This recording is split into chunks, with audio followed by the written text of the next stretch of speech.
Hello বন্ধুরা, stay with Paromita চ্যানেলে তোমাদের সবাইকে স্বাগত জানাই। আশা করি তোমরা সবাই খুব ভালো আছো। আর আজকের দেখো আমি ভোর ভোর উঠলাম, তো আজকে সরস্বতী পুজো। আর ঠাকুরমশাই বলেছিলেন যে উনি একটু আমাদের বাড়িতে তাড়াতাড়ি আসবেন। তো যাই হোক, আমি বাসি কাজগুলো তাড়াতাড়ি করে সেরে নেওয়ার চেষ্টা করছি। আর শেষ পর্যন্ত দেখো কি হলো।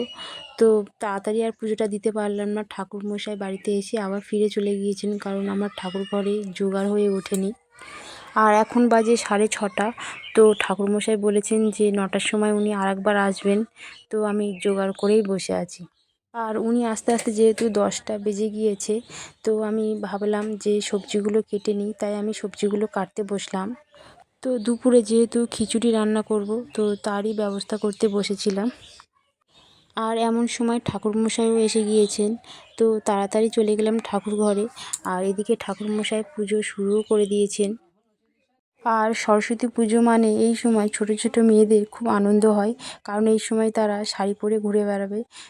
আর এদিকে মিষ্টির তো খুবই আনন্দ হচ্ছে, তো এখন আমি ওকে সাজিয়ে দিচ্ছি।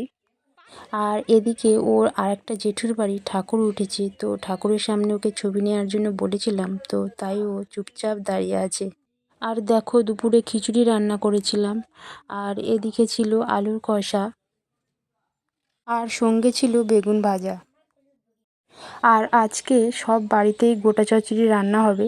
তো আমার শাশুড়ি মা দেখো দুপুরবেলায় এসে সব সবজি কেটে রেখে গিয়েছেন। আর আজকে দেখো তোমাদের দাদাভাই গোটা চচ্চড়ি রান্না করতে বসে গিয়েছে। আর এমনিতেই উনি রান্না করতে খুব ভালোবাসেন। তো বন্ধুরা, আজ ভিডিওটা ছিল এই পর্যন্ত। তো আমার সারাদিনের কাজকর্ম তোমাদের সঙ্গে একটু একটু করেই শেয়ার করে দেখালাম। তো বন্ধুরা, ভিডিওটা ভালো লাগলে একটা লাইক করে দিও। আর ঈশ্বরের কাছে প্রার্থনা করি সবাই যেন ভালো থাকে, সুস্থ থাকে। তো চলো, টাটা।